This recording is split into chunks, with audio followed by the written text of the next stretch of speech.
Saudara-saudara yang dikasihi oleh Tuhan Yesus Kristus, pada saat ini kita akan melihat bagaimana firman Tuhan yang tertulis dalam kitab Injil Markus pasal 16 ayat 14 sampai 20.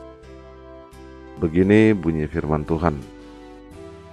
Akhirnya ia menampakkan diri kepada ke-11 orang itu ketika mereka sedang makan, dan ia mencela ketidakpercayaan dan kedegilan hati mereka.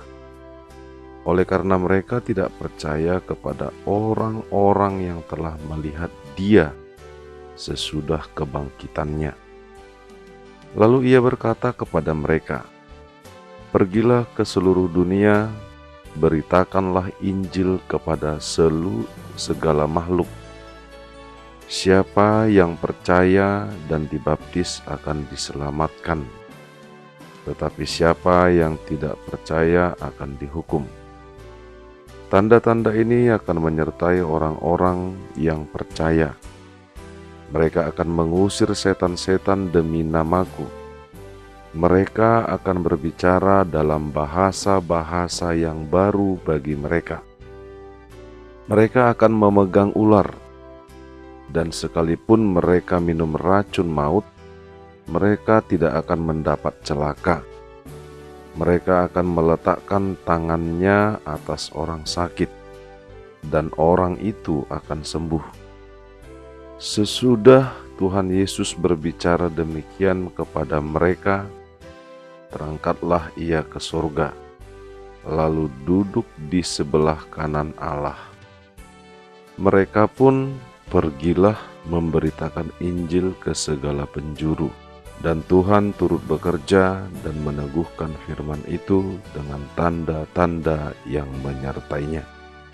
Demikian firman yang tertulis dalam Markus 16 ayat 14 sampai 20.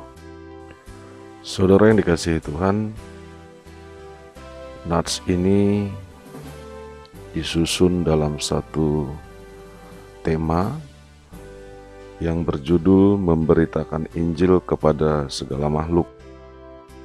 Sering dikatakan bahwa penulis Injil Markus menonjolkan pribadi Kristus sebagai hamba Tuhan.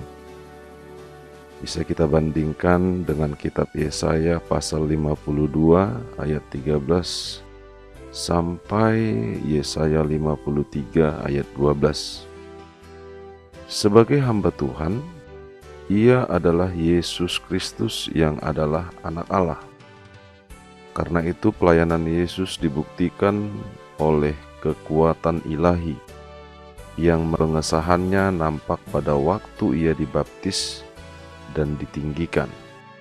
Selain itu, kita juga melihat adanya penekanan kemesiasan Yesus dalam Injil ini. Namun merupakan sebuah rahasia yang dijaga dengan baik hingga pengakuan Petrus yang tertulis dalam Markus 8 ayat 30.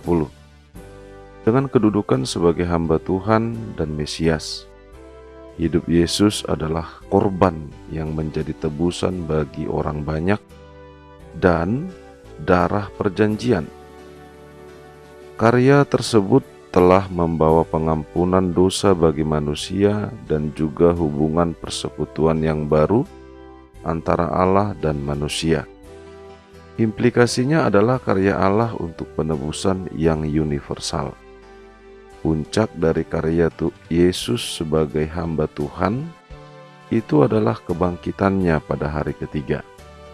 Bukti-bukti kebangkitan itu adalah penampakannya kepada Maria Magdalena, kepada 2 orang yang sedang pergi keluar kota, dan penampakan kepada ke-11 murid. Fokus perhatian kita dalam bagian ini adalah ayat 14 sampai 18, yaitu penampakan Yesus kepada murid-muridnya yang 11 orang, dan pesan yang dia sampaikan yang sangat penting kepada murid-muridnya dan tentunya juga kepada setiap orang yang percaya yang hidup pada zaman ini. Saudara yang dikasihi oleh Tuhan Yesus Kristus, ayat 14-16 ini menyatakan penampakan Yesus kepada murid-muridnya yang bertujuan untuk semakin meyakinkan mereka akan kebangkitannya. Nyatanya kubur yang kosong, batu yang terguling tidak cukup untuk meyakinkan mereka. Karena itu penampakan Yesus bagi mereka amatlah penting. Dalam ayat 14 disebutkan bahwa Yesus akhirnya menampakkan diri kepada ke-11 muridnya. Jadi 11 murid Yesus itu selain daripada Yudas. Ketika mereka sedang makan, Yesus mencela ketidakpercayaan dan kedegilan hati mereka. Oleh karena mereka tidak percaya kepada orang-orang yang telah melihat Dia setelah kebangkitannya. Sebagaimana diketahui bahwa pertama sekali Yesus menampakkan diri kepada Maria Magdalena dan juga kepada 2 orang murid yang sedang dalam perjalanan keluar kota. Tetapi menjadi saksi bagi orang lain belum tentu mudah, apalagi sampai meyakinkan orang lain akan apa yang kita saksikan. Itulah sebabnya dalam bagian ini Yesus menampakkan diri secara langsung kepada mereka karena sulitnya mereka percaya. Sampai disebutkan di sini ketidakpercayaan dan kedegilan hati para murid-murid Tuhan Yesus. Setelah itu Yesus menyampaikan perintah kepada murid-muridnya. Pergilah ke seluruh dunia, beritakanlah Injil kepada segala makhluk. Injil harus diberitakan ke seluruh dunia. Ini adalah amanat agung. Dan sama dengan Matius 28 ayat 19-20. Dalam ayat ini, kata segala makhluk sangat penting untuk diperhatikan. Jadi sasaran Injil bukan hanya manusia, tetapi semua ciptaan Tuhan. Saudara yang dikasihi oleh Tuhan Yesus, ayat 17 sampai ayat 18 menunjukkan bahwa Yesus memerintahkan murid-muridnya untuk pergi memberitakan Injil, yaitu Kristus yang bangkit. Ada beberapa hal yang menarik dalam perintah Tuhan Yesus ini kepada murid-muridnya, yaitu terkait dengan tanda-tanda yang menyertai mereka. Dalam ayat 17-18 disebutkan tanda-tanda ini akan menyertai orang-orang percaya. Mereka akan mengusir setan-setan demi nama-Ku. Mereka akan berbicara dalam bahasa-bahasa yang baru bagi mereka. Mereka akan memegang ular, dan seterusnya.